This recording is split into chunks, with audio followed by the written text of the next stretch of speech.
Gagala nga pala kami nito papunta doon sa Outlet Village Dubai kasi ang tagal-tagal na namin hindi nakapunta doon eh. Tapos sabi naman ng asawa ko, pipili lang daw ako kung anong gusto kong bilhin, sandals ba or yung bag.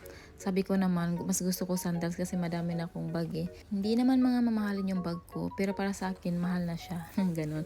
Tapos pumasok nga pala kami dito sa basta nakalimutan ko ng pangalan nito, pero mga siya dito, mga mahal talaga ang brands na to kasi andito mga Jimmy Choo, ganon. At dahil mahal nga doon, kaya hindi na kami bumili.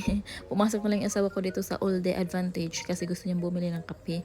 Tapos nagtingin-tingin na din kami dito sa mga shop. Sabi ng asawa ko, magtingin daw ako ng sandals dito sa sa Tommy Hilfiger or Hilfiger. Ewan ko, basta hindi ko lang paano siya banggitin. Ang hirap. At pumasok din kami dito sa Villeroy and Boch kasi ang sarap daw, wow. Ang gaganda kasi ng mga plato nila, ang gaganda ng mga gamit nila dito, kaya lang napakamahal talaga, sobrang mahal. Feeling ko nga excited ako mamili dito eh. Char! Afford girl. Joke lang, hindi ako bibili dito, sobrang mahal eh. Tapos pumasok din kami dito sa Ted Baker, kaya lang wala naman akong nabili kasi syempre, walang pambili, ang mahal-mahal nun eh. Tapos pumasok din kami dito sa Coach kasi gustong-gusto ko sana yun, no? Gustong-gusto ko yung mga bags na yan. Kaya lang ito yung gusto ng asawa ko. Pero sabi ko sa kanya, para siyang pang mama. Kaya sabi ko, wag mo nang bilhin kasi nag-iisip ako. Tapos ang mahal niya. Nasa 2 plus nga yan, tapos naka-sale siya, naging na lang, 1,610. May nakita naman kami ditong tsokolate, ayan, bumili naman yung asawa ko ng tsokolate. Sabi niya kasi masarap daw. Dami niya kasing, free taste. Kaya sabi ko sa kanya, bumili ka ha, kasi nakakahiya, ang dami mo nang kinain. Tala-tala talaga. Tapos ang dami din namin pinasukan mga shops, pero hindi naman kami bumili. At dito nga pala, ayan ang food court nila. Ayan. Dito naman sa Aldo, nakita namin naka-sale siya. Tapos sabi naman ng sales lady, naka-sale daw yung sandals. Kaya sabi ko, magtitingin ako kung may magustuhan ako.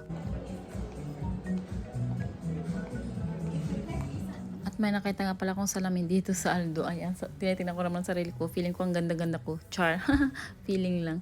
Tapos ito na nga pala yung mga nakasil nila dito. 24299 tapos 34399. Nakapili naman ako dito ng dalawa, kaya lang yung gusto ko sanang ibang design is wala talagang size para sa akin, kaya yun sabi ko sige yun na lang, kung ano na lang yung available, char.